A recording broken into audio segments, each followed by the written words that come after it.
Hello, social studies teachers.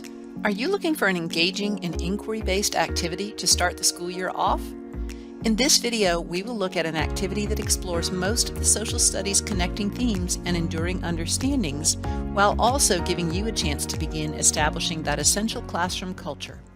This activity can span as many days as you would like and feel it is productive.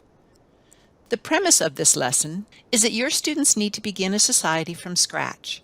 The reason why doesn't matter. I often use the idea of a sister planet with similar but more limited Earth-like resources that has been discovered, and they will be the first spaceship of colonists to arrive. You will have to remind them throughout the activity that they are the planners and not the doers. More people will be coming to do the things that need to be done, but they will structure everything and make the decisions.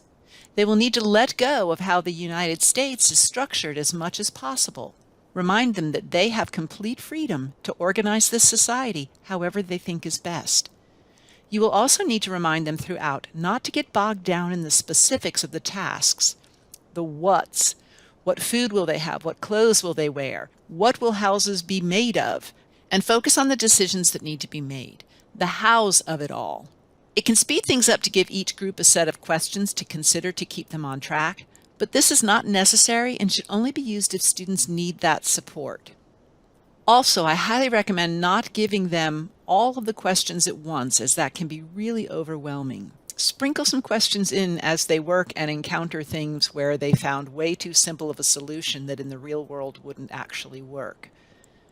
So to begin, share the scenario and then allow students to self-select committees or assign them depending on your students. It is important for the committees to have at least 3 members so that you have rich discussion and a variety of ideas. If time allows, brainstorm what committees are needed to run a society in the large group, but if not, you might consider medical, education, law enforcement and consequences, money and finance, food and clothing, shelter, and jobs. Their job is to figure out for everyone that's coming how these things will get done. They need to think long term. Now, let them get to work. Remind them frequently that they may need things from other committees and will need to negotiate that. At first, they will think this seems so simple, but as they go, you may need to introduce some things to consider. You need to remind them there are limited resources. How will everything be paid for? Who will do the work?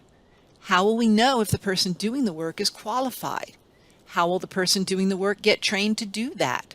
Who decides who gets to be what? When is education done and work begins? How do people get shelter?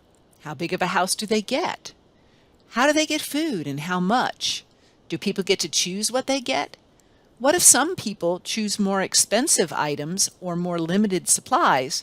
What if someone is hurt and can't work? How do you get things you need from other groups? Does medical design and pay for hospitals, or does shelter? How do we deal with crime? Who decides who's guilty and what their punishment should be? What about things everyone needs? Who pays to build those things? And so on. I often decide the activity is finished when they've reached the point where they are second-guessing everything. When I keep hearing, "This is hard," then I know we might be getting close to time to wrap it up.